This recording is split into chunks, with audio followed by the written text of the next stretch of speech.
పుష్ప 2 సినిమాని ఫ్లాప్ చేస్తాం అంటూ బాహాటంగానే సోషల్ మీడియాలో పోస్టులు పెట్టారు. అందుకోసం తామేం చేయాలో తమలో తాము గట్టిగా చర్చించుకున్నారు పవన్ కళ్యాణ్ వీరాభిమానులు.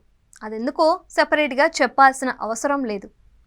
ఎన్నికలు పతాక స్థాయి వేళ అల్లు అర్జున్ నంద్యాలకు వెళ్లడాన్ని పవన్ అభిమానులు అసలు ఇప్పటికీ జీర్ణించుకోవటం లేదు. ఒకవేళ ఎన్నికల్లో కూటమి ఓడిపోయి ఉంటే వీరు ఎలా రియాక్ట్ అయ్యేవాళ్ళో కానీ గెలవడంతో అహం మరింత పెరిగింది. పుష్ప 2 విషయంలో పవన్ వీరాభిమానులు వీలైనంత నెగిటివ్గా కూడా స్పందించారు.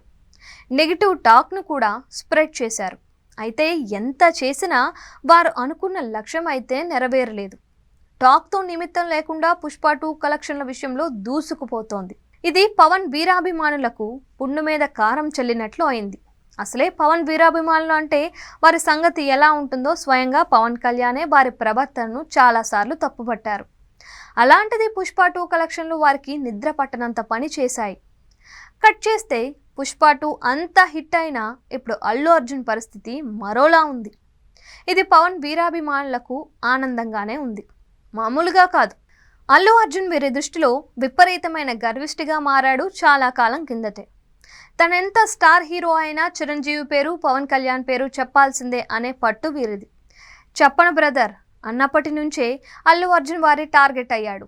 నంద్యాల వ్యవహారంతో మరింత టార్గెట్ అయ్యాడు. పుష్ప 2 హిట్ కావడంతో అస్సలు సహించలేకపోతున్నారు. ఇలా అల్లు అర్జున్పై వీరికి ఉన్న పీకల స్థాయి ఆగ్రహం, అక్కసుకు రేవంత్ రెడ్డి ప్రభుత్వం వ్యవహరణ తీరు ఆనందాన్ని ఇస్తూ ఉంది. తమతో పెట్టుకున్నందుకు అల్లు అర్జున్కు తగిన శాస్తి జరిగింది అనే టోను పవన్ కళ్యాణ్ వీరాభిమానుల మాటల్లో వినిపిస్తూ ఉంది. ఇది వారిలో తీవ్ర ఆనందాన్ని కలిగిస్తూ ఉంది. జరిగిన ఘటనలో అల్లు అర్జున్ ప్రమేయం ఏమో కానీ అతడి ఇటీవల కాలం తీరుకు ఇది తగిన శిక్ష అంటూ ఉబ్బి తబ్బిబ్బైపోతున్నారు సోషల్ మీడియాలో.